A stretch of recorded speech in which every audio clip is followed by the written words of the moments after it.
Tuhan Bapa kami yang ada di surga, terima kasih Tuhan Kau masih memberikan kami kesempatan untuk boleh hidup dalam dunia ini. Dan kami juga bersyukur Tuhan boleh dorong kami di antara begitu banyak remaja, kami boleh mengikuti suatu acara yang baik bagi kerohanian kami, yaitu pemahaman Alkitab dari remaja yang diadakan Geri Jogja maupun Geri Solo. Kami mohon anugerah Tuhan supaya kami yang sudah ikut bergabung di dalamnya boleh mengikuti dengan baik seluruh acara dari awal sampai akhir. Dan ketika kami juga belajar firman Tuhan, kiranya Roh Kudus boleh bekerja sehingga apa yang kami dengar, setiap firman Tuhan, setiap kebenaran-kebenaran yang kami terima melalui pembahasan firman Tuhan, itu boleh menjadi iman yang teguh di dalam kami untuk mengenal Tuhan lebih dalam lagi dan juga untuk melayani Tuhan. Dalam nama Tuhan Yesus Kristus, Tuhan dan Juru Selamat kami yang hidup, kami sudah berdoa. Amin. Ya, pada kesempatan hari ini kita akan membahas satu tema, yaitu manusia sebagai daging dan roh, atau manusia yang terdiri dari daging dan roh. Ya, kita bersyukur pada Tuhan, kita boleh terus membahas dari buku ini, Dasar-dasar Iman Kristen.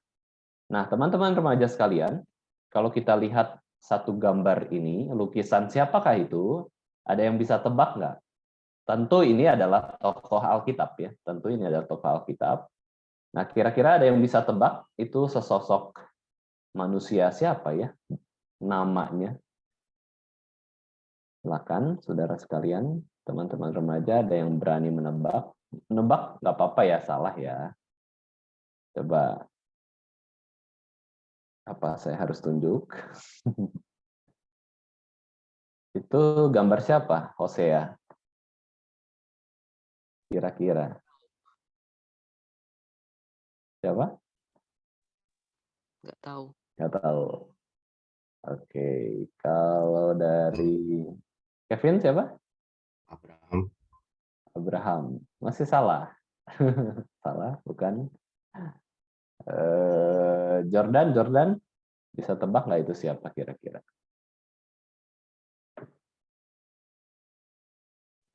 Halo. Ya, Jor. Kedengeran. Kira-kira siapa itu?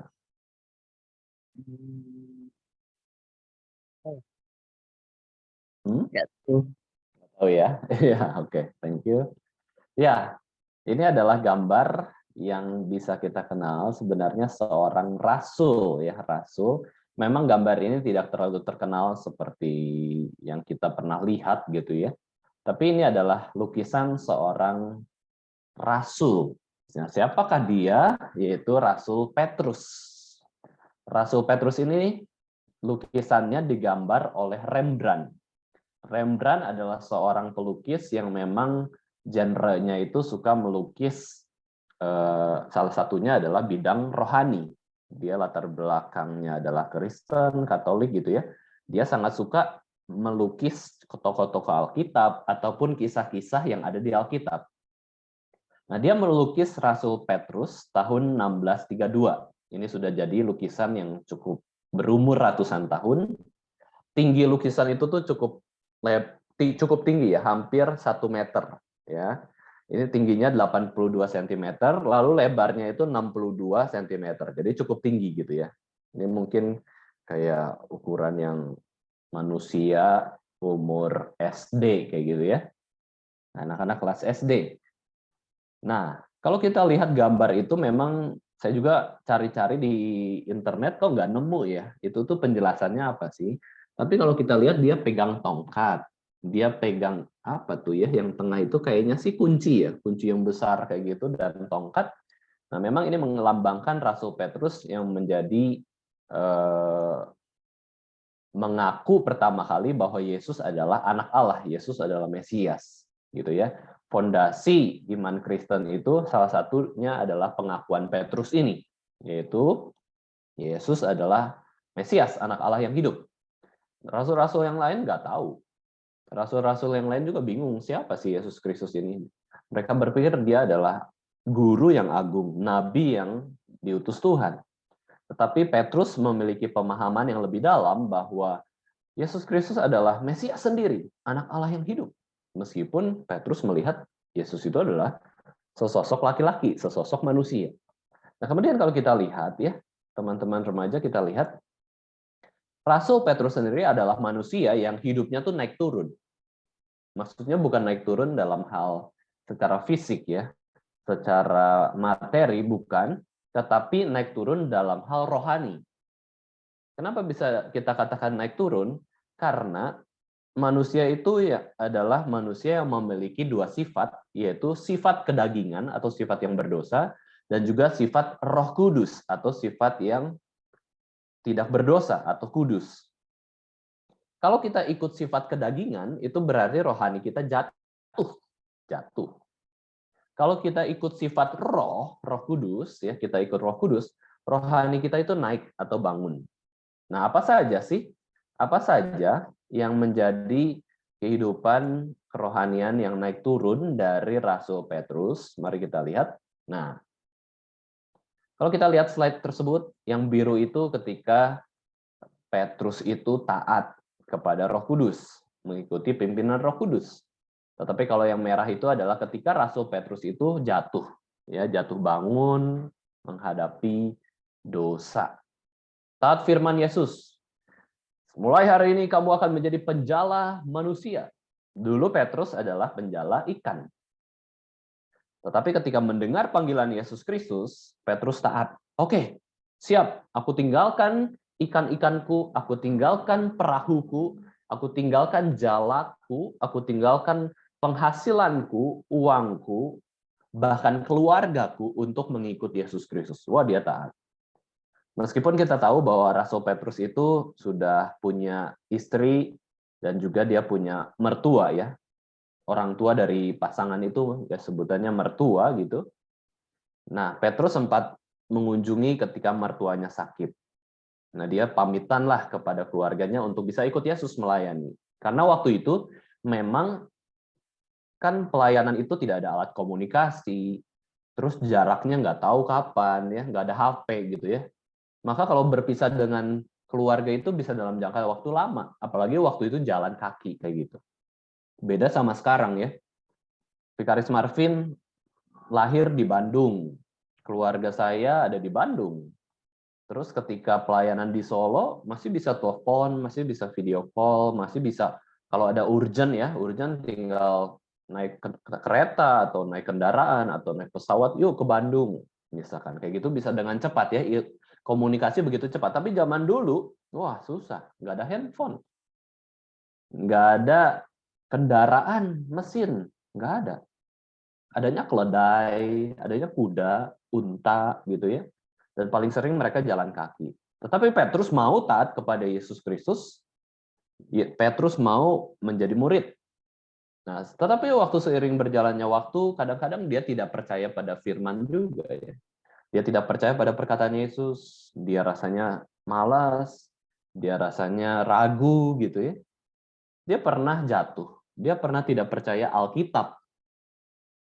Ya, dia pernah berdosa. Kemudian kembali lagi dia ikut kepada Yesus Kristus, dia setia. Kita tahu bahwa Rasul Petrus mengikuti Yesus Kristus itu 3,5 tahun sampai Yesus Kristus mati di atas kayu salib. Dia ikut terus Yesus Kristus, bahkan setelah Yesus Kristus mati, bangkit pada hari yang ketiga, kemudian naik ke surga, Rasul Petrus tetap menjadi pengikut Yesus Kristus sampai kematiannya. Kematian Rasul Petrus itu disalib terbalik. Ya, disalib terbalik. Tapi dia tetap setia. Nah, waktu di dalam pelayanannya bersama dengan Yesus Kristus, Petrus juga pernah melarang anak-anak datang kepada Yesus Kristus. Jangan ganggu. Yesus lagi sibuk, lagi capek. Udah jangan dekat-dekat Yesus Kristus. Kayak gitu ya. Nah, itu kan gagal. Padahal setiap orang boleh datang kepada Yesus Kristus. Mau anak kecil, mau orang tua, mau kakek nenek. Ya, mau agama lain, boleh datang kepada Yesus Kristus. Itu gagal. Petrus dan para murid lainnya pernah larang. Udah nggak usah. Anak kecil ngapain ganggu-ganggu Tuhan Yesus. Nah, kemudian Petrus juga pernah taat kepada Yesus Kristus, yaitu pengakuan ini. Mengaku Yesus sebagai Mesias. Itu kebangunan rohani. Tetapi pada waktu di Taman Getsemani, Petrus pernah menggunakan pedangnya untuk memotong telinga hamba imam besar, yaitu namanya Malkus. Potong telinga. Wah, betapa beraninya Petrus. Kita potong ayam aja nggak berani ya. Saya aja nggak berani potong ayam. Padahal tukang-tukang di pasar ya, penjagal-penjagal itu ya sering potong kan. Tiap hari motong tugasnya, potong ayam, potong sapi, potong kambing.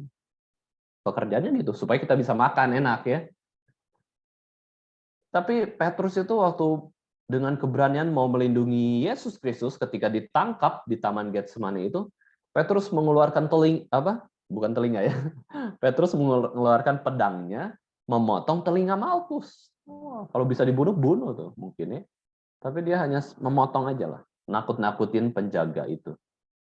Tapi Yesus Kristus kan menegur Petrus, sudah, jangan pakai pedang. Pakai kedamaian. Pakai hati yang mengasihi Tuhan untuk melawan orang jahat. Nah, telinga Malkus itu disembuhkan disembuhkan Yesus Kristus, dan telinga Malkus ada lagi. Padahal sudah diputus. Itu Yesus Kristus ya. Kemudian Petrus juga pernah taat, pernah memimpin para rasul dengan berani untuk percaya kepada Yesus Kristus. Tetapi pernah gagal lagi, turun lagi, waktu di pengadilan, Petrus ditanya oleh banyak orang, kamu ini adalah pengikut Yesus ya? Kamu ini murid ya? Yesus Kristus disangkal oleh Petrus 3 kali sebelum ayam berkokok. Kemudian setelah itu Petrus naik lagi kerohaniannya, dia bersaksi bagi Kristus, memberitakan Injil, tetapi saat kemudian Petrus mengabarkan Injil, dia juga pernah malu untuk mengabarkan Injil. Jadi dia waktu kumpul-kumpul nih sama orang bukan Yahudi, dia mau. Tapi ketika ada teman-teman Yahudinya melihat bahwa Petrus itu lagi duduk-duduk sama orang bukan Yahudi, Petrus menjauh. Wah, malu gitu ya. Malu bersaksi bagi Kristus. Untuk mengabarkan Injil kepada banyak orang. Pernah malu. Kemudian Petrus juga pernah menjadi pengkhotbah yang pemberani, berkhotbah sampai 3.000 orang itu percaya kepada Yesus Kristus. Nah, saudara sekalian, ini adalah kehidupan Rasul Petrus yang jatuh bangun. Itu sudah sekelas rasul. Maka dari itu kita bisa lihat bahwa rohani kita pun demikian. Ketika kita berdosa, kita sedang jatuh. Ketika kita taat, kita sedang bangun, berdiri. Itu secara rohani. Ya, naik turun, naik turun. Tetapi yang kita harapkan adalah supaya kita turunnya sedikit. Jatuhnya lebih jarang, lebih tidak dalam, sedangkan naiknya lebih sering, dan lebih tinggi lagi supaya kita serupa dengan Kristus, supaya kita menyenangkan Tuhan. Nah, secara jasmani, coba saya tanya ya, secara jasmani nih, ada tidak yang pernah jatuh? Salah ya pertanyaannya. Ada tidak yang tidak pernah jatuh? Coba angkat tangan, raise hand. Yang nggak pernah rasa diri jatuh. Ya, entah jatuh dari motor, jatuh dari sepeda, jatuh pas jalan. Ya, saya rasa pernah ya semuanya jatuh. Apalagi bayi. Bayi itu sering jatuh. Umur setahun mulai berjalan, mereka pasti jatuh. Nah, saudara sekalian, manusia yang pada umumnya normal itu pernah jatuh. Saya sendiri pernah jatuh dari motor sampai lukanya masih ada. Jatuh dari motor 2 kali ya. Pertama waktu mau ke sekolah, itu waktu SMA, di lampu merah, tiba-tiba pintu mobil terbuka, bayangin ya. Pintu mobil terbuka, saya kan naik motor ya, naik motor aja gitu ya. Namanya pintu mobil terbuka ya udah, saya yang nabrak. Jadi kaki saya itu nyangkut di mobil orang karena dia nggak lihat-lihat. Ternyata anak SMP yang buka pintu tersebut. Itu 1 kali pernah jatuh, waktu di Solo juga pernah jatuh ya, jatuh sendiri itu. Jadi ada jatuh yang karena orang lain, ada jatuh karena diri sendiri gitu ya, goyang gitu. Nah, yang namanya jatuh itu memang nggak enak. Harusnya waktu kita jatuh ke dalam dosa, itu harusnya kita rasa nggak enak. Sehingga kita ingin bangun, kita nggak pengen jatuh. Hindari. dosa. Nah, itu harusnya sikap setiap orang Kristen atau bahkan setiap orang pada umumnya, jangan mau dosa, karena dosa itu celaka, dosa itu sakit, dosa itu hal yang tidak benar. Maka kita tidak mau untuk jatuh ke dalam dosa. Nah, manusia terdiri dari daging dan roh. Manusia itu terdiri dari dua aspek ini, daging dan roh. Dan kita sudah tahu ya, kalau jatuh secara roh berarti kita lakukan dosa. Tetapi secara tubuh ya kita namanya jatuh secara fisik, sakit nanti badannya ya. Nah, sekarang kita akan memahami tentang daging dulu, saudara sekalian. Kita pahami tentang daging. Mari kita pergi ke supermarket atau ke pasar ya. Kalau di Solo ada pasar Legi, pasar apa lagi ya, Klewer ya. Nah, pasar-pasar gitulah. Nah, dalam ilmu biologi, saudara sekalian, makhluk hidup itu diklasifikasikan sebagai karnivora, omnivora, herbivora. Kita tahu ya, pelajaran biologi atau pelajaran IPA gitu. Karnivora berarti karnal. Karnal itu daging. Karnivora berarti pemakan daging. Omnivora, omni itu berarti segala ya. Fora itu pemakan segala. Omnivora berarti makhluk hidup itu bisa makan daging atau makan tumbuhan. Tetapi ada binatang yang sukanya makan daging doang. Dan herbivora, herbi itu pemakan, herbi itu tumbuhan ya, herbal kayak gitu kan. Herbal, sayuran. Herbivora berarti pemakan tumbuhan aja. Nah, inilah makhluk hidup ya. Terbagi dalam 3 jenis. Karnivora pemakan daging, herbivora pemakan tumbuhan, omnivora itu bisa daging, bisa tumbuhan. Nah, manusia masuk ke dalam kategori ya, ini sebatas kategori saja, pemakan segala. Ya, bahkan kalau di Indonesia itu ada yang permainan debus, ini mungkin kalian nggak tahu ya, debus itu ya makan paku ceritanya ya. Atraksi aja, makan paku, makan beling, tapi nggak sakit. Tapi kita sakit pasti ya, nggak boleh itu ya. Tapi itu sebagai atraksi aja, ya sebagai kemampuan, pokoknya jangan sampai sakit gitu. Makan paku, makan beling gitu ya. Nah, manusia itu pemakan segala dalam arti bisa daging, bisa tumbuhan. Itu normal ya.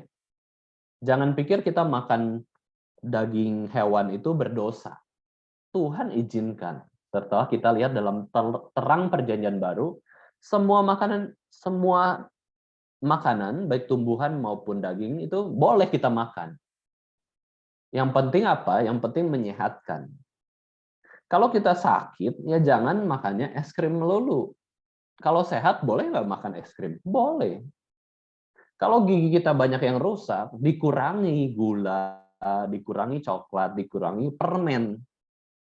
Tapi kalau sehat-sehat aja, ya makanlah permen itu. Tapi jangan sampai menjadi sakit. Es krim makan boleh. Nah, ini musim hujan. Musim hujan, ya jangan sampai kita makan yang es-es terus. Udah kondisi dingin, kita sukanya minum es, makan es, ya bisa sakit. Nah itu ya.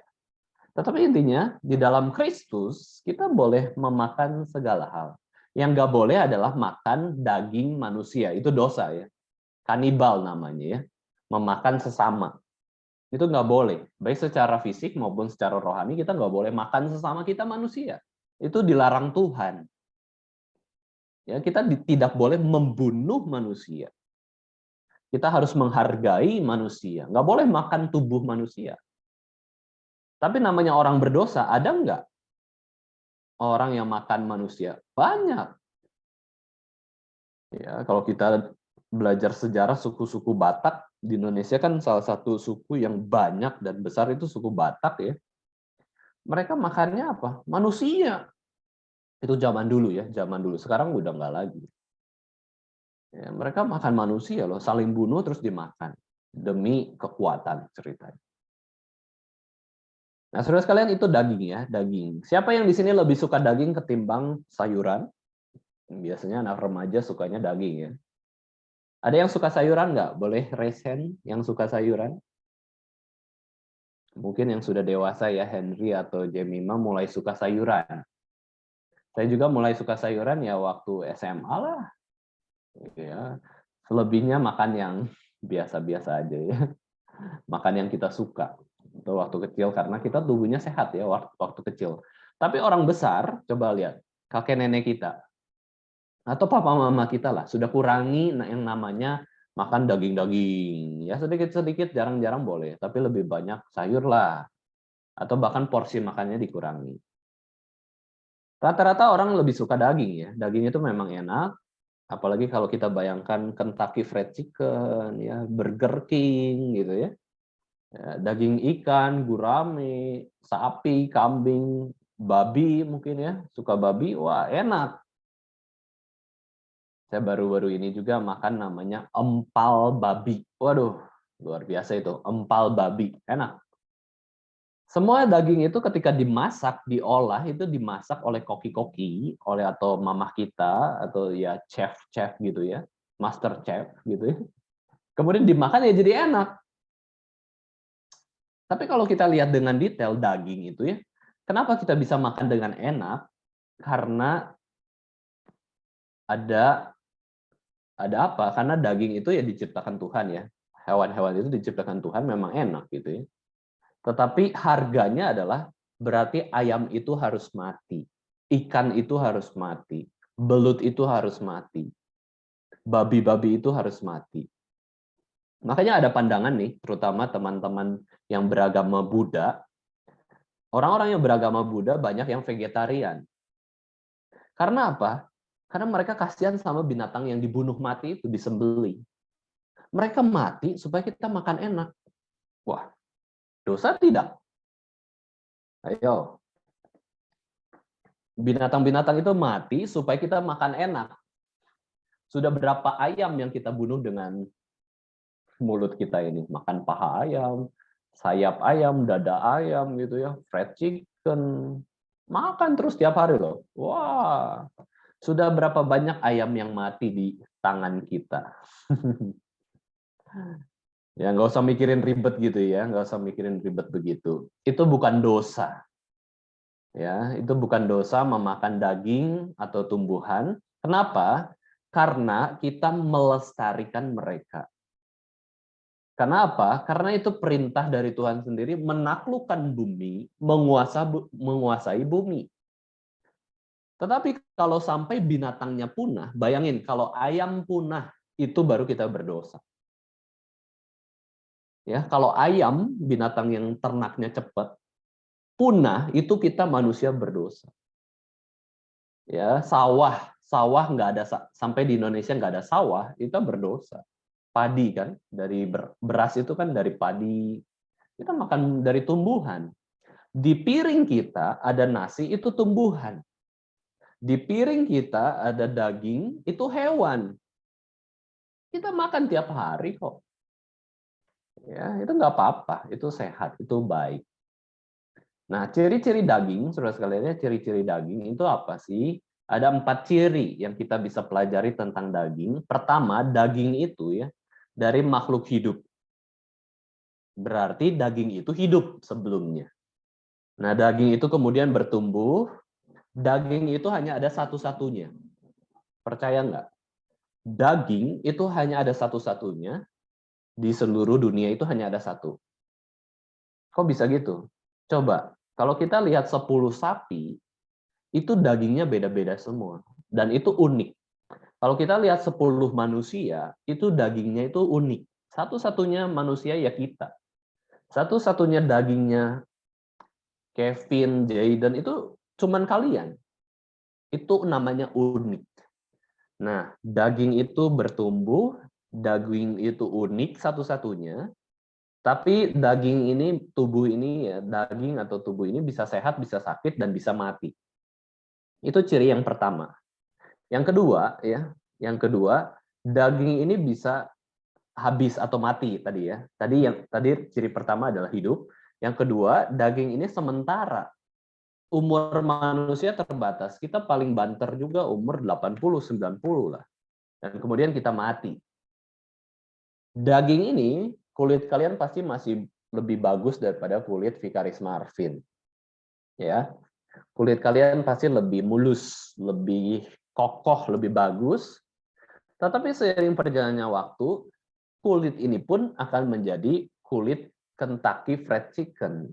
Ya, keriput, ya, kasar. Coba makan Kentucky Fried Chicken, justru harus kasar ya kulitnya, baru enak ya.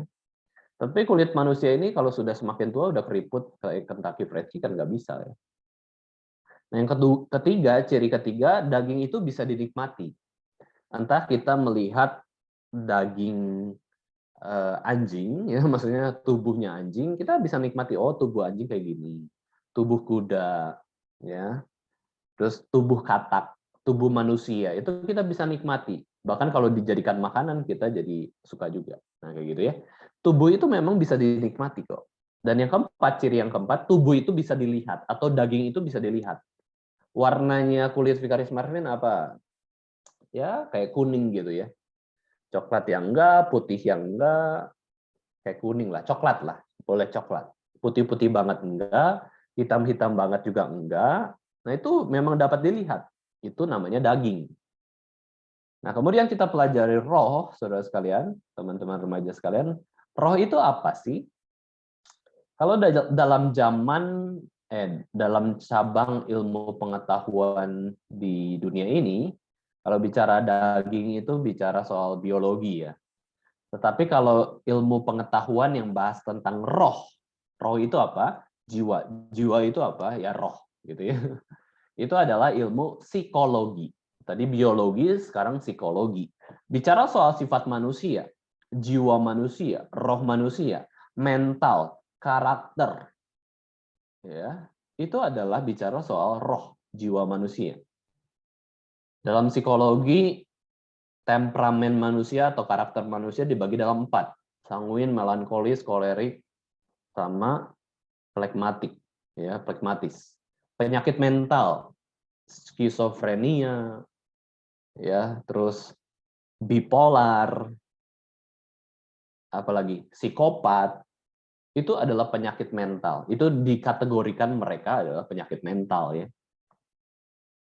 Sampai harus minum obat kayak gitu, obat penenang. Nah, itu bicara soal jiwa manusia. Ini lebih rumit.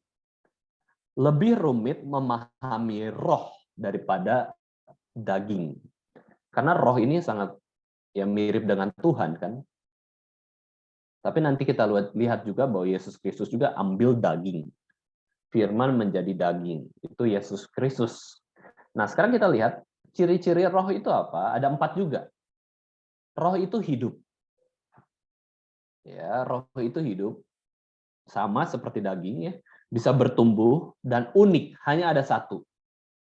Rohani kita juga bisa sehat, bisa sakit, bisa mati. Itu mirip ya. Antara daging dan roh itu mirip. Hidup. Lalu, tetapi uniknya ya, roh ini nggak bisa hilang. Nggak bisa kayak mati, betul-betul nggak ada lagi gitu ya. Roh ini sifatnya adalah kekal. Sekali kita ada, selamanya ada. Entah nanti setelah dunia ini berakhir, entah roh ini masuk surga atau neraka, tetapi namanya roh itu kekal. Selama-lamanya, ya, itu kekal. Nggak kayak daging ya, nggak kayak tubuh ini. Akan nanti mati, ya, akan menjadi debu lagi. Tulang-tulang kita juga akan jadi serpihan. Nggak ada lagi. Tapi roh ini kekal. Sekali ada, tetap ada. Dan yang ketiga cirinya adalah dapat dinikmati, betul ya. Nah, sekarang saudara sekalian, kalian bisa menikmati saya dengan cara melihat videonya. Saya nggak bisa menikmati kalian karena semuanya ini nama saja ya, hanya nama. Tetapi kalau kita bicara soal roh, itu kita bisa menikmati dalam bentuk apa? Kita bisa saling mengenal. Ya. Nah, itu sebenarnya fungsinya kenapa para pengkhotbah atau ya saya sendiri kalau ikut sesuatu itu nggak pernah tutup kamera supaya apa sih? Supaya bisa saling komunikasi, saling kenal. Jadi saya juga sarankan sih sebenarnya para remaja, para pemuda itu harus melatih. Nggak apa-apa, buka kamera nggak apa-apa kan. Lagian acara khusus. Apa bedanya sama fisik? Kalau kita datang ke gereja secara fisik, mau nggak mau kita dilihat kan. Bahkan dilihatnya itu dari ujung rambut sampai ujung kaki. Nah, kalau di dalam virtual event seperti ini kita melihat secara online, ya paling cuman kelihatan setengah badan kayak gitu, nggak apa-apa. Ini belajar. Belajar itu bukan arti kita mau nyombong ya, bukan nyombong nih saya buka kamera, nih muka saya kayak gini, bukan. Tetapi kita belajar itu supaya fokus, supaya kita dikenal orang, dan roh itu dinikmati. Gitu ya, saling komunikasi, saling kerjasama, nah kayak gitu ya. Nah, kemudian ciri yang keempat, saudara sekalian, ciri yang keempat, roh itu tidak dapat dilihat. Ini berbeda dengan daging atau tubuh ya. Ini sangat bertentangan. Jadi ada dua hal yang sama, dua hal bertentangan antara daging dan roh. Yang bertentangan adalah daging ini sementara, roh ini kekal. Daging ini bisa dilihat, roh ini tidak bisa dilihat. Bahkan nggak ada bentuknya. Daging ada bentuknya, roh nggak ada bentuknya. Nah kayak gitu ya, saudara sekalian. Nah kalau kita lihat pelajari lebih dalam tentang roh, sebenarnya roh itu ada berapa jenis sih? Saya hitung-hitung, ya sesuai dengan yang Alkitab jelaskan, saya rasa saya hitung roh itu ada 3 jenis. Pertama roh Allah, kedua roh malaikat, ketiga roh manusia. 3 jenis saja. Iblis bagaimana? Iblis itu adalah malaikat yang sudah jatuh. Jadi tipenya sama lah. Ya, jadi roh itu ada 3 jenis. Roh Allah, roh malaikat, baik yang taat ataupun jatuh ya. Iblis, malaikat yang tidak taat. Lalu yang ketiga adalah roh manusia. Nah, ini adalah 3 roh. Ya, 3 roh saja yang ada di dalam dunia ini. Tetapi saudara sekalian, kalau kita lihat ya di Indonesia ada istilah roh halus. Ini roh halus. Ini apa sih roh halus itu? Apa berarti roh halus itu berarti dia punya kulit dan juga kulitnya halus? Atau roh halus itu berarti kata-katanya itu tidak mengumpat, tidak kasar, tidak misu-misu, ya? Enggak ya. Ini cuman anggapan aja. Roh halus itu berarti setan. Setan itu siapa? Berarti iblis. Setan itu bukan roh manusia, balik lagi ya. Kadang ada orang berpikir bahwa setan itu adalah rohnya manusia, rohnya kakek kita. Ya, rohnya nenek kita datang menghampiri kita. Ini aku nenekmu. Turuti nasihatku ya. Nah itu bukan. Itu tuh iblis yang menjelma seolah-olah jadi nenek kita. Roh iblis itu bisa berubah-ubah, bahkan seperti Yesus Kristus pun bisa. Karena dia malaikat kan. Tadinya dia malaikat yang taat, tetapi dia tidak taat, dia memberontak Tuhan, dia jadi iblis. Tetapi dia bisa saja dapat diberikan kemampuan oleh Tuhan untuk serupa dengan malaikat Tuhan, serupa dengan Yesus Kristus, serupa dengan orang-orang zaman dulu. Itu iblis semua. Ya. Jadi hati-hati. Hati-hati kalau kita mengalami hal-hal tertentu ya. Misalkan mimpi-mimpi, ya, orang yang sudah meninggal datang. Nah, itu rata-rata itu semua Tuhan tidak mengizinkan hal tersebut. Ya. Itu rata-rata adalah iblis. Tidak pernah dalam kejadian di dalam Alkitab itu manusia yang sudah mati itu dapat dengan mudah berelasi dengan kita yang masih hidup. Nah, kalau ada sesosok yang roh ya, roh itu berkomunikasi dengan kita, itu adalah iblis, setan. Gitu ya. Dari mana kita tahu? Alkitab. Coba saja lihat Alkitab, pelajari Alkitab. Nah, ada cerita lucu juga saudara sekalian ya, kalau di Indonesia tuh ada cerita lucu bahwa setan itu punya agama. Kalau setan-setannya pakai jas, seperti vampir ya, Twilight, film Twilight, film-film vampir saudara sekalian, itu ada yang bilang itu setannya dulunya Kristen. Ini konsep yang bercanda aja ya. Kalau setannya pakai pocong ya, itu berarti setannya dulu Islam. Kalau setannya botak itu pakai sarung, pakai tasbih, itu berarti setannya Buddha atau Hindu kayak gitu ya agamanya. Itu cuma bercandaan aja ya. Jadi setan itu nggak ada agama. Setan itu bukan orang. Dulunya bukan orang, bukan. Setan itu setan, nggak bisa disamakan dengan roh manusia. Setan tidak bisa disamakan dengan roh Allah juga. Roh Allah juga tidak bisa disamakan dengan roh manusia. Tetapi iblis bisa saja seperti roh manusia yang kita kenal, yang sudah mati. Tetapi iblis juga bisa seperti roh Tuhan, yang seperti malaikat. Gitu ya. Nah, hati-hati dalam memahami realita yang ada di dunia ini. Itu ya tentang daging dan roh. Nah, sekarang kita lanjut lagi dalam pembahasan tentang makna daging dan roh, saudara sekalian. Di dalam gereja modern saat ini, ada kebingungan antara makna daging dan roh. Sebenarnya, lebih penting mana sih? Itu pendeta-pendeta, hamba Tuhan, orang-orang Kristen, itu memikirkan mana sih yang lebih penting, roh atau daging? Tubuh atau roh? Coba, satu orang boleh jawab. Coba Johan. Kalau Johan ditanya, Halo, ya. ya lebih jahat roh, lebih penting roh atau daging? Jawabannya apa, Johan? Roh. Roh. Oke, thank you. Terus saya tanya Henry. Henry, kalau ditanya, Henry ditanya, lebih penting daging atau roh? Roh. Roh ya. Nah, kenapa, Hen? Pikirnya roh lebih penting. Karena daging kan mati nanti, nggak kekal.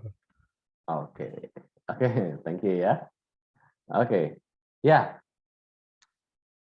Jawabannya ya, saudara sekalian, nanti kita akan bahas. Lebih penting mana, tubuh atau daging atau roh itu ya? Nah, jawabannya adalah sebenarnya keduanya. Karena ini satu kesatuan yang tidak bisa dipisahkan.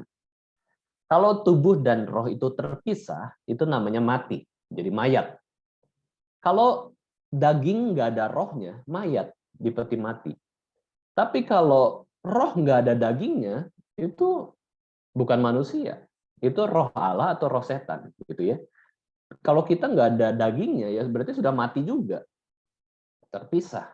Pilihannya surga dan neraka. Jadi, sebenarnya jawabannya adalah dua-duanya penting ya. Dua-duanya sangat penting. Bahkan kalau kita lihat nanti di dalam kekekalan pun itu ada dagingnya kok. Nah, ini mungkin pemahaman yang baru untuk kalian semua ya. Dalam kekekalan ada dagingnya. Kok bisa tahu Vikaris Marvin ngajarin yang sesat ya? Enggak. Alkitab sudah nyatakan. Ketika Yesus bangkit dari kematian, dia ada daging enggak? Ada. Dia pakai daging bahkan sengaja ya. Tuhan Yesus Kristus sengaja membiarkan daging itu bolong bekas paku kayu salib. Ya. Bekas paku waktu dia dipaku di atas kayu salib. Sengaja dibiarin bolong supaya lihat nih para rasul, ini aku yang sudah bangkit. Waktu Yesus bangkit dari kematian setelah disalibkan kan, dia mati. Dia makan apa? Ikan goreng. Ikan gorengnya nggak jatuh ke lantai, tetap masuk ke sistem pencernaan. Yesus nikmati daging ikan. Dari sini kita bisa belajar suatu hari nanti kita di surga nanti itu tetap ada daging, tubuh kita daging, tapi berbeda dagingnya, kualitasnya dengan daging yang berdosa. Itulah yang dinamakan tubuh kemuliaan, ya tubuh kemuliaan. Nah, jadi saudara sekalian, jangan meremehkan daging. Oke, sementara betul, sementara. Ya, sementara di dunia. Ini karena apa? Karena dosa. Allah berkata, barang siapa makan buah pengetahuan baik dan jahat itu, Adam dan Hawa akan mati. Itulah kenapa kita sementara hidup di dunia, karena kita berdosa.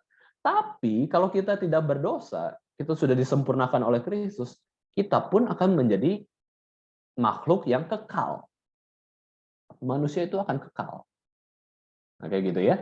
Nah, kemudian gereja-gereja itu berpikir, ya, apakah betul fisik atau materi itu pasti nggak penting atau pasti buruk pada taraf tertentu? Nah, ini adalah pemikiran Yunani. orang-orang Yunani seperti Aristoteles, Socrates, Plato, ya hampir semua mengatakan tuh udahlah kita pentingkan yang roh saja. Meskipun ada filsuf-filsuf tertentu yang mengatakan fisik juga penting, daging ini penting ya. Tetapi banyak filsuf itu mengatakan roh yang penting, daging itu nggak penting. Nah sebenarnya kehidupan Kristen pun sama. Banyak orang-orang Kristen menganggap rohani itu yang paling penting, yang sifatnya roh ya.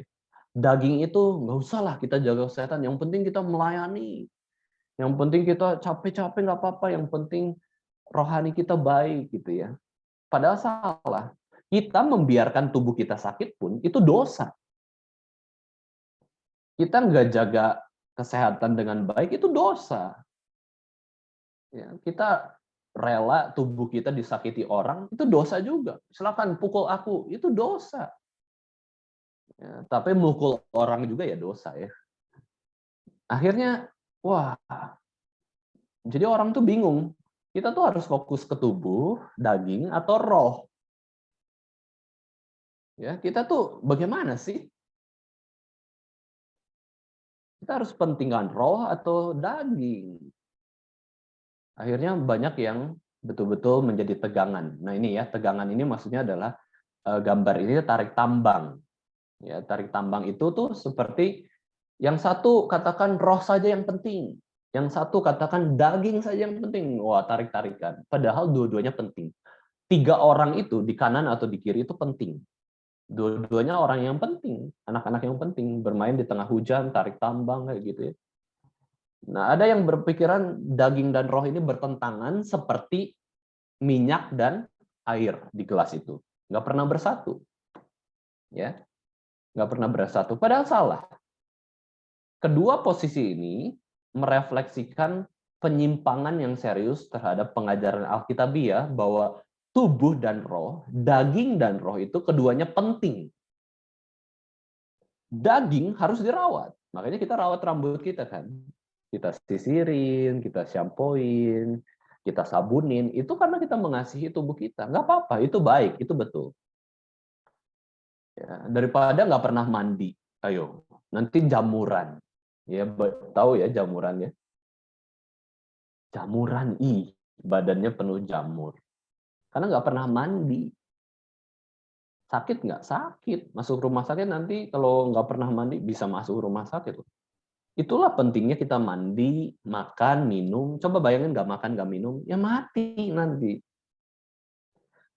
Kenapa kita makan, minum, bersih-bersih, dan tidur? Karena kita menganggap tubuh kita itu penting. Daging ini penting. Tidak kalah penting daripada roh. Baik tubuh dan roh itu sama-sama penting. Nah, saudara sekalian, kenapa kalian ikut PA remaja? Karena itu penting bagi roh. Ya, bagi roh itu penting. Kita jadi kenal firman Tuhan, kita jadi tahu, oh gini ya. Dan ini saling mempengaruhi dua-duanya. Ketika tubuh kita sehat, kita bisa layani Tuhan di gereja. Ketika rohani kita sehat, kita bisa arahkan tubuh kita untuk melakukan yang baik dan benar. Tidak berdosa. Nggak masuk ke dalam narkoba misalkan. Nggak masuk terhadap kita membuli orang, kata-kata kasar ke orang, mengejek orang. Kita bisa nggak kata-kata kasar ke orang? Bisa loh. Tapi karena rohani kita diisi dengan baik, kita nggak mau hal tersebut. Nah itu kan berarti antara roh dan tubuh itu saling mempengaruhi. Kita akan menghargai setiap teman-teman kita manusia gitu. Karena apa? Karena kita rohaninya baik. Kita dengar firman Tuhan. Nah ini dua-duanya penting. Jadi ketika ada orang tanya, lebih penting roh atau tubuh atau daging? Jawabannya dua-duanya penting. Nggak boleh salah satu penting. Nanti jadi kacau ya. Nah, saudara sekali kita lihat ya. Kita lihat jenis-jenis orang. Nah, secara sederhana, ya jenis-jenis orang ini seperti muncul di dalam slide tersebut ya. Ketika ada perbedaan terlalu tajam antara orang-orang Kristen yang kedagingan, yang berdosa, dengan orang-orang Kristen yang dipenuhi Roh Kudus, kita bisa membagi orang itu ke dalam 3 jenis orang. Yang pertama adalah carnal non-Christians. Carnal non-Christians berarti orang bukan Kristen yang suka berdosa. Orang bukan Kristen itu berarti dia nggak tahu Injil, dia menolak Injil mungkin, dia mengeraskan hati, dan dia fokus kepada belief-nya sendiri, agamanya sendiri. Itu berarti dia carnal non-Christians. Dia tidak kenal Yesus Kristus, dia belum pernah dengar sama sekali tentang Yesus Kristus mungkin. Lalu kemudian dia juga pernah datang ke gereja, bisa saja, dan juga dia tidak pernah datang ke gereja, oke, tapi dia tidak percaya Yesus pastinya. Dia pernah ke gereja, tapi dengan motivasi yang lain, dan dalam ketidakmengertian dia. Kemudian, berarti carnal non-Christians ini, dia hidup dalam iman yang tidak menyelamatkan. Ketika dia hidup dalam iman yang tidak menyelamatkan, dia semakin terbiasa dalam hal berdosa, dia semakin salah, dia mengeraskan hati, dia semakin berdosa. Nah, ini bahaya. Kita boleh dikatakan jangan mengikuti hidup carnal non-Christians ini. Itu bukan Kristen sama sekali. Ya, jangan sampai kita juga memiliki pasangan yang tidak Kristen. Tapi saya suka dia, tapi agamanya non-Kristen. Agamanya Islam, Buddha, Hindu. Alkitab mengajarkan nggak bisa, nggak boleh. Jangan, nanti susah sendiri. Ya, Tuhan ingin kalau kita suatu hari nanti ya punya pacar atau menikah itu dengan pasangan yang seiman. Nah ini ya, jangan sampai kita hidup dengan carnal non-Christian, karena nanti kita terpengaruh, kita jatuh ke dalam dosa. Kayak gitu ya, itu demi kebaikan kita.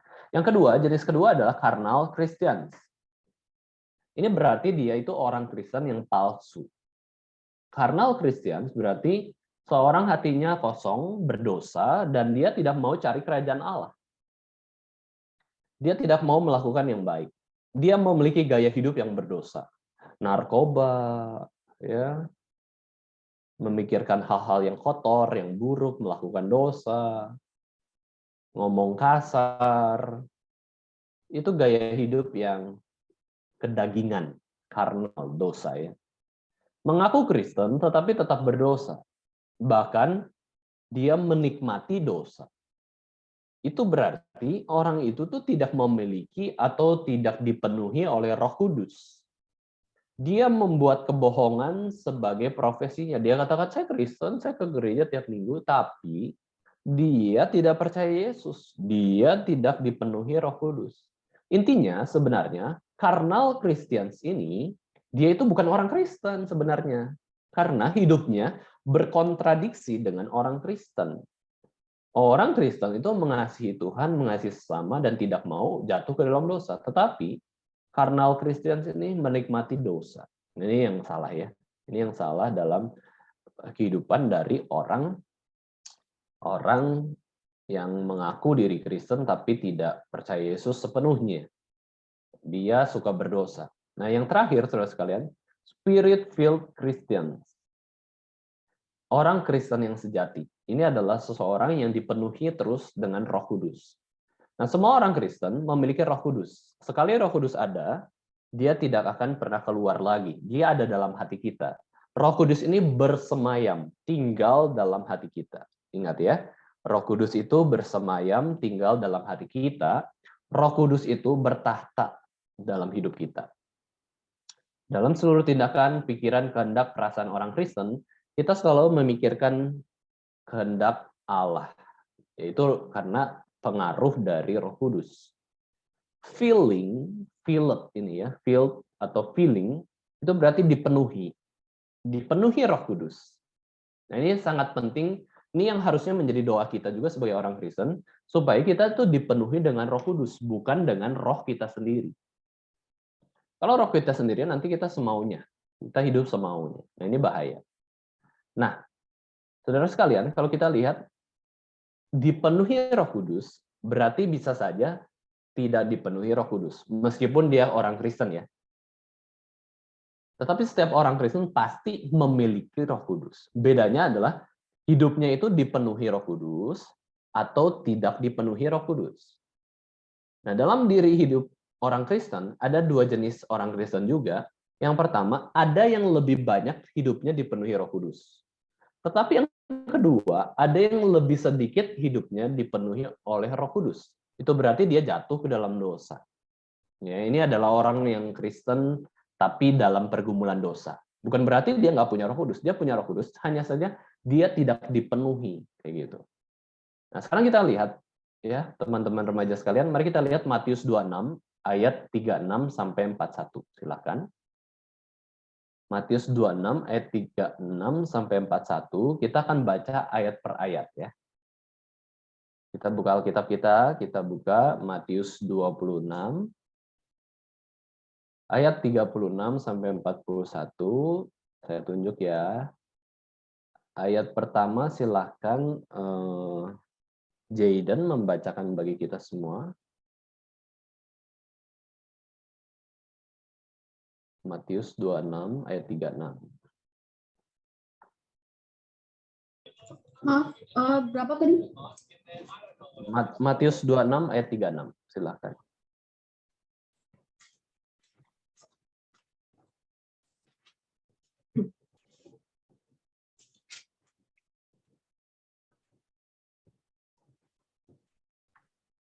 Maka sampailah Yesus bersama-sama murid-muridnya ke suatu tempat yang bernama Getsemani.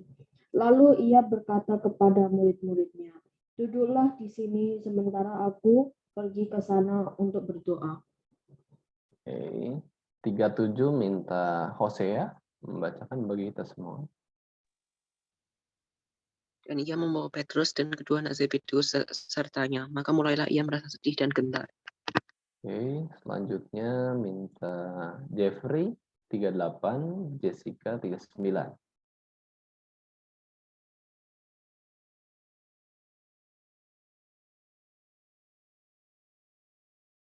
Silahkan Jeffrey.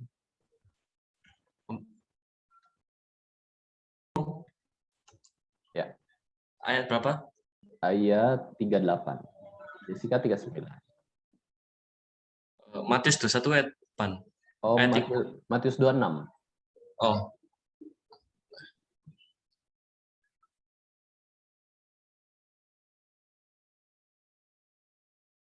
Tiga enam. Matius 26, kamu baca ayat 38 ya? Lalu katanya kepada mereka, hatiku sangat sedih seperti mau mati rasanya. Tinggallah di sini dan berjaga-jagalah dengan aku. Oke, Jessica 39.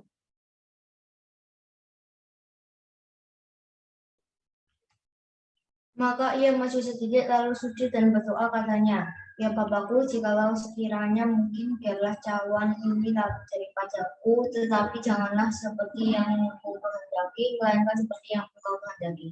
Oke, Jordan 40, Justin 41.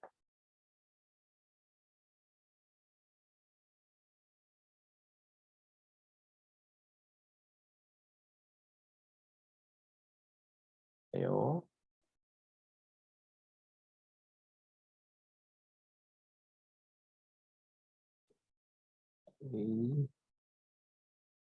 Jordan kelihatannya nggak bisa.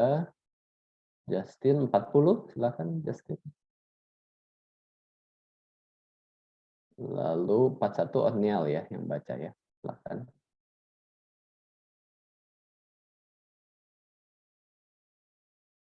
Oh, oke. Belum bisa ya. Otniel, tolong bacakan ayat 40. Kevin 41 ya.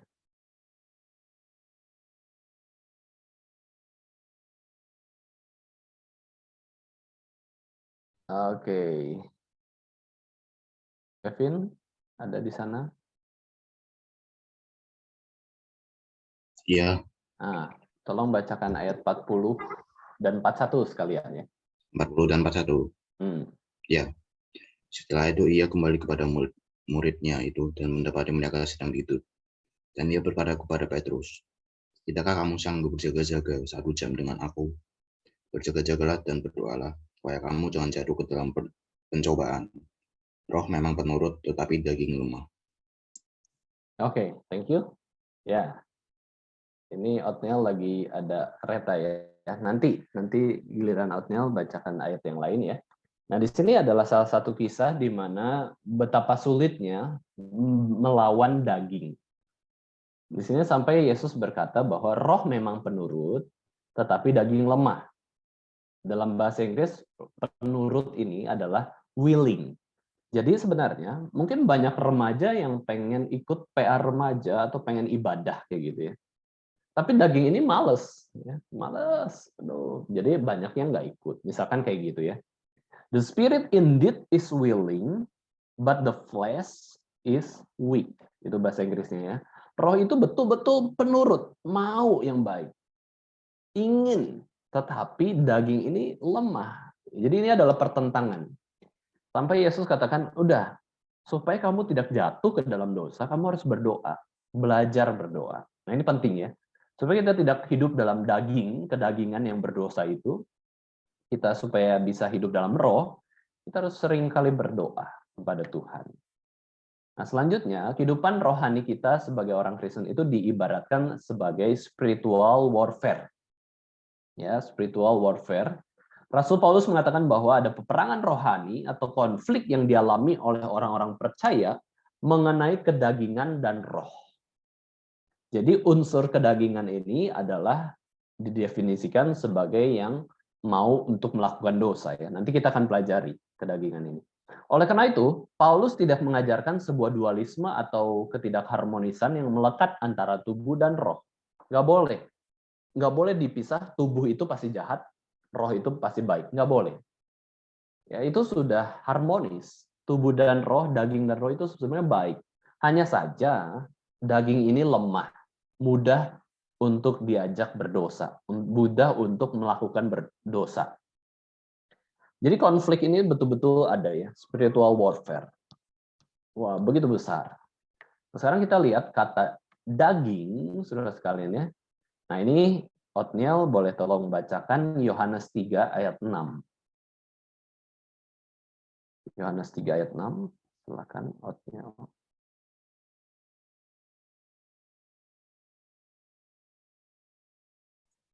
Yes, benar. Tidak benar seorang pun yang telah naik ke surga selain dari Yohanes 3 ayat 6. Benar? Sudah benar? Benar. Coba cek lagi.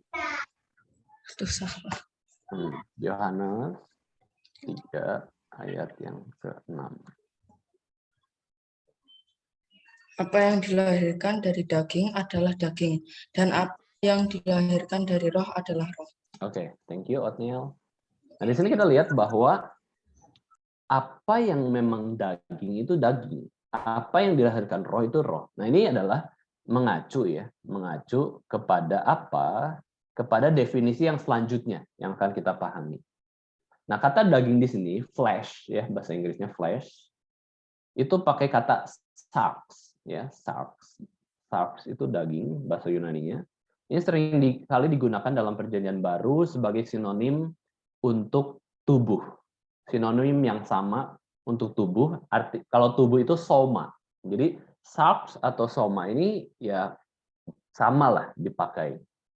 Tetapi yang berbeda adalah kontras dengan roh atau pneuma.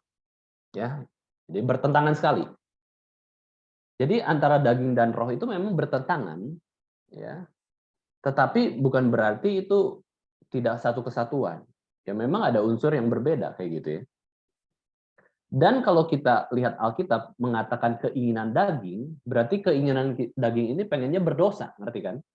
Nah ini yang maksudnya bertentangan juga, yaitu keinginan roh ini pengennya adalah jadi anak baik. Anak yang takut akan Tuhan, anak yang jujur, anak yang melayani Tuhan, anak yang suka baca Alkitab, anak yang suka berdoa, anak kayak gitu ya. Nah ini tuh bertentangan. Daging itu biasa mengacu kepada corrupt nature, natur yang rusak. Ini definisi Alkitab yang lebih dalam. Ya. Natur yang rusak, manusia yang sudah jatuh ke dalam dosa, itu disebutnya manusia kedagingan. Tetapi ketika diregenerasikan atau dilahirbarukan oleh Roh Kudus, lahir baru, kita menjadi ciptaan yang baru di dalam Kristus, dan kuasa dari natur yang sudah jatuh ke dalam dosa itu, natur kedagingan itu ditaklukkan oleh natur baru, yaitu dilahirkan dalam Kristus. Tapi nggak hancur. Nah ini penting ya. Tapi nggak hancur corrupt nature itu. Keinginan berdosa kita tuh ada. Tidak hancur sepenuhnya. Nanti ketika di surga baru hancur sepenuhnya. Sekarang ini hanya ditaklukkan oleh kuasa Roh Kudus. Ya, kita bisa kendalikan diri kita bisa taat kepada Tuhan. Nah, kemudian terjadilah proses peperangan rohani sepanjang hidup kita sebagai orang Kristen yang sudah dilahirbarukan oleh Roh Kudus. Antara keinginan daging dan keinginan Roh Kudus itu terjadi peperangan.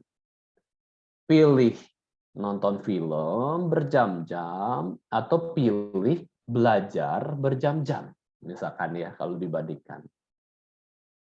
Hari Minggu, pilih ibadah ke gereja atau pilih main bersama teman. Nah, itu keinginan roh, keinginan daging. Kayak gitu ya. Nah, itu adalah dua hal yang terus bertentangan dalam kehidupan kita. Sementara roh itu ingin mencari pertumbuhan rohani dan anugerah, tetapi daging itu inginnya berdosa. Ciptaan lama itu terus mengganggu kita, tetapi ciptaan baru dalam Kristus itu menginginkan hal yang baik, hal yang rohani. Nah, Roh Kudus itu diberikan pada kita, dia akan terus ada dalam diri kita dimeteraikan oleh Roh Kudus, sehingga kita pun sebenarnya bisa menang melawan setiap pencobaan yang datang kepada hidup kita. Hanya saja memang perlu perjuangan setiap waktu. Nah, orang-orang Kristen, baik saya, Vikaris Marvin, baik Kevin, baik Hosea, baik Jordan, baik siapapun kita, Johan, ya, kita tuh selalu bergumul. Ya, bergumul dengan dosa dan pencobaan.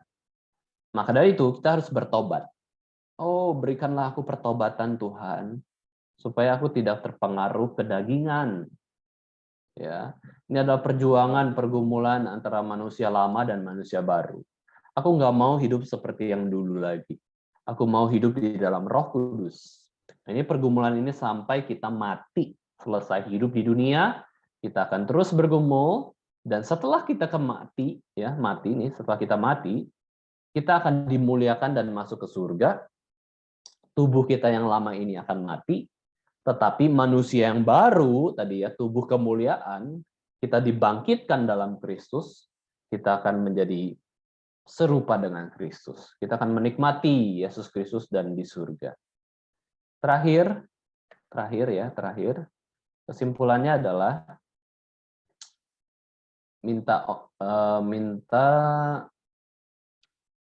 Johan tolong bacakan 1 Petrus 2 ayat 11. Oke, benar. Berapa tadi? 1 Petrus 2 ayat 11.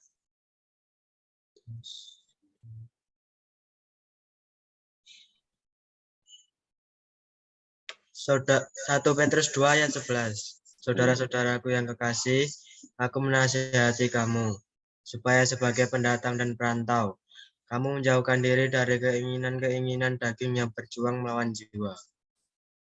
Oke, thank you. Dan saya bacakan Efesus 2 ayat 1-3. Kamu dahulu sudah mati karena pelanggaran-pelanggaran dan dosa-dosamu. Kamu hidup di dalamnya karena kamu mengikuti jalan dunia ini, karena kamu menaati penguasa kerajaan angkasa, yaitu roh yang sekarang sedang bekerja di antara orang-orang durhaka, ini iblis ya. Sebenarnya dahulu kamu semua juga terhitung di antara mereka. Ketika kami hidup di dalam hawa nafsu daging, dan menuruti kehendak daging dan pikiran kami yang jahat. Pada dasarnya kami adalah orang-orang yang harus dimurkai, sama seperti mereka yang lain. Jadi, apa yang bisa kita lakukan, teman-teman remaja sekalian, dalam meresponi kita itu sebagai daging dan roh? Pertama, kita harus belajar satu, Alkitab menolak ide Yunani bahwa tubuh ini pada dasarnya jahat. Tubuh ini penting. Dua, orang-orang Kristen tidak meremehkan atau meninggikan tubuh terlalu tinggi, tetapi tubuh dan jiwa itu membutuhkan pengudusan atau penyucian. Jadi kita anggap tubuh dan roh itu sama-sama penting. Jangan menyepelekan keduanya. Ketiga, tidak ada orang Kristen yang sepenuhnya karnal atau duniawi atau berdosa atau kedagingan. Tapi tidak ada juga yang sepenuhnya bebas dari kedagingan, hawa nafsu dagingnya tadi ya, yang sudah kita bahas tadi, kita sudah baca. Jadi kita nggak ada sepenuhnya karnal, nggak ada sepenuhnya itu bebas dari keinginan daging. Gitu. Yang keempat, setiap orang Kristen itu pasti didiami Roh Kudus. Ada Roh Kudus dalam hati kita. Yang kelima, peperangan antara daging dan roh bukanlah konflik antara tubuh dan jiwa, tetapi konflik antara natur kita yang sudah jatuh ke dalam dosa, old person, dan natur yang sudah dilahirbarukan oleh Roh Kudus, new person. Dan terakhir, perjuangan antara daging dan roh berlanjut dalam kehidupan Kristen sampai pada glorifikasi atau kemuliaan. Pemuliaan terakhir yaitu kita masuk surga. Itu adalah kehidupan kita. Nah, kiranya boleh menguatkan kita semua, saudara sekalian ya, teman-teman remaja sekalian. Dan kiranya Tuhan boleh dipermuliakan. Kita gunakan tubuh dan roh kita dan untuk kemuliaan nama Tuhan. Oke? Ada pertanyaan nggak dari saudara sekalian? Sebelum kita doa firman. Ayo, ada yang mau tanya dari Jen, Jemima, atau Johan, Jaden. Kalau ada pertanyaan silahkan ya. Boleh sebenarnya ketik di chat ataupun langsung ngomong. Oke. Tidak ada. Semoga jelas semuanya ya. Mari kita sama-sama berdoa menutup firman kita yang sudah kita bahas pada hari ini. Bapa kami yang di surga, terima kasih untuk tubuh yang sudah Tuhan berikan kepada kami. Terima kasih untuk kami yang sudah diciptakan oleh Tuhan dengan begitu baik, sehat, tanpa kekurangan suatu apapun. Terima kasih juga di antara kami adalah laki-laki, dan di antara kami juga kami ada yang perempuan. Kami bersyukur Tuhan untuk penetapan Tuhan atas diri kami. Dan terima kasih juga kami memiliki roh, dan roh itu boleh mengikuti anugerah Tuhan dan juga penyertaan dari Roh Kudus. Terima kasih Tuhan, kami boleh dilahirbarukan oleh Roh Kudus juga menjadi orang-orang Kristen yang percaya kepada Yesus Kristus, yang percaya pada pemeliharaan Tuhan. Tuhan, kami bersyukur untuk firman hari ini, kiranya boleh menguatkan kami, kiranya kami bisa semakin menghargai tubuh manusia dan juga roh manusia, bukan hanya tubuh kami sendiri dan roh kami sendiri, tetapi tubuh dan juga roh dari orang-orang di sekitar kami. Berkatilah setiap kami Tuhan, dalam nama Tuhan Yesus Kristus kami sudah berdoa dan mengucap syukur. Amin.